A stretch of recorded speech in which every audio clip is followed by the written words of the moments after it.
Media sosial diramaikan dengan viralnya penundaan pengangkatan CPNS dan P3K. Senator asal Jawa Timur menilai penundaan pengangkatan ini akan menimbulkan persoalan ekonomi baru hingga pengangguran semu.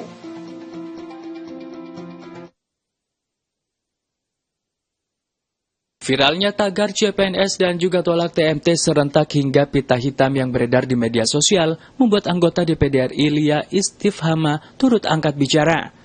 Menurutnya, keresahan masyarakat yang disampaikan di media sosial ini menjadi hal yang wajar lantaran bentuk kekecewaan atas penundaan pengangkatan CPNS dan P3K menjadi bulan Oktober 2025 serta Maret 2026. Padahal seharusnya pengangkatan telah dijadwalkan pada bulan April 2025. Penundaan pengangkatan CPNS dan juga P3K ini juga dinilai senator asal Jawa Timur akan menjadi persoalan ekonomi baru serta munculnya pengangguran semu. Terlebih pada momentum Ramadan, tingkat konsumsi masyarakat cenderung mengalami peningkatan, sedangkan mayoritas ribuan orang yang telah diterima menjadi CPNS dan P3K telah mengundurkan diri dari pekerjaan sebelumnya. Selain itu, penundaan ini juga dinilai Lia Istifhama akan berpengaruh dengan daya beli masyarakat dan perekonomian nasional. Lia Istifhama berharap kebijakan yang dikeluarkan pemerintah harus dievaluasi kembali dengan mengedepankan kepentingan publik serta trisula pembangunan.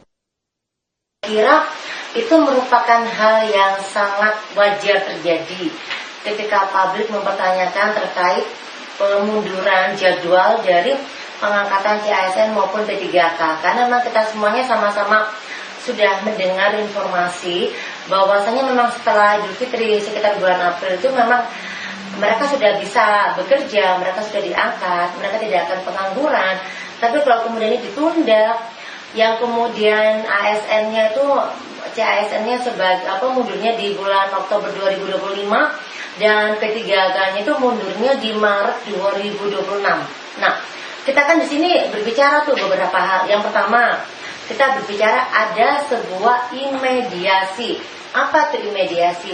Imediasi adalah kemampuan interpersonal, kedekatan antara pemerintah dengan masyarakat.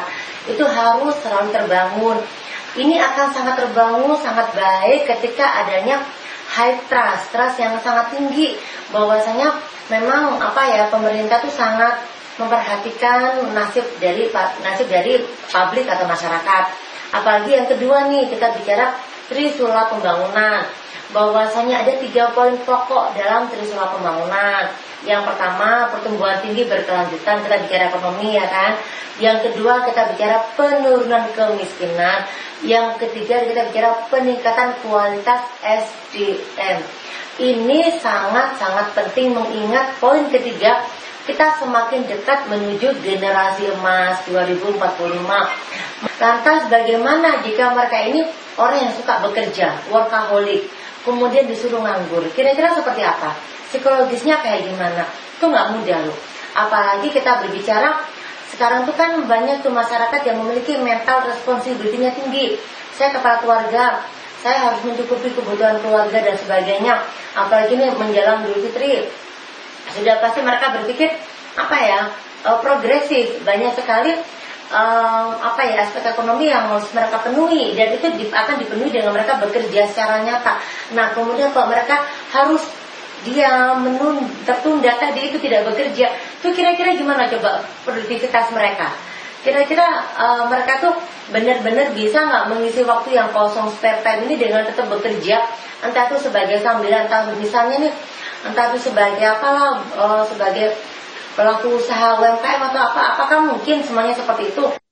Sebelumnya, pemerintah telah mengadakan seleksi CPNS dengan total formasi 248.970 untuk CPNS dan 1.017.111 untuk P3K. Proses seleksi CPNS sendiri dimulai pada Agustus 2024, sementara seleksi P3K dilakukan dalam 2 tahap, yaitu tahap pertama pada September 2024 dan tahap kedua pada Januari 2025.